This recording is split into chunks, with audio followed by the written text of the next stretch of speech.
Yo, what's up, people? Welcome to Per Lemon Web. Today we are going to be learning how to secure our website. We're going to divide this tutorial into three parts. So the first part is you need to get this thing in here, WPS hide login. And the way it works is rather than you writing in here WP minus admin, you're going to write some other text, right? So this way you are basically protecting anyone from accessing your back and or having access to basically getting to your login area. So this way you are really safe in that context, right? So we're going to click on settings and we're going to head over there and let's change from /login to blah, blah, blah, blah. So this is our new login section, right? So this is the first thing you want to do. I don't want to do it because this doesn't make sense. I would rather go with I love people. Yeah, that's good, right? And once you have done that, you are basically protected. Now let's go over to brands booster /WP minus admin. And what's going to happen is you're not going to be able to access that page because you're on 404. But if I write, I love people, now you will see you have access to that background backend area. I'm going to change this, by the way. If you try accessing this one, it's not going to work. Okay, so the next part would be to install a security plugin, and that plugin would be WordFence. That's my preference, WordFence, right?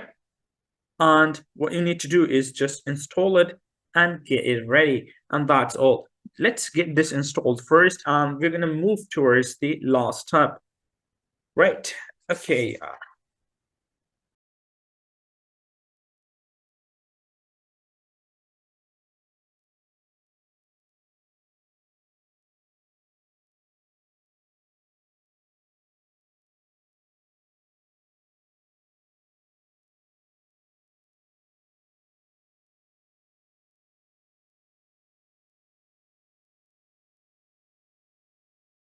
No, I don't want, but it doesn't matter. I would go with yes, because if there is any vulnerability, they're gonna send me some emails on my mail that there is issue on your website.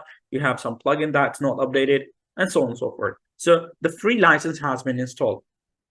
This was the second part, and you want to make sure that you go to all options and set up the WordFence as you see fit, right? Now, the last part would be to make sure that you update every single plugin on your website and make sure that everything is always updated, right?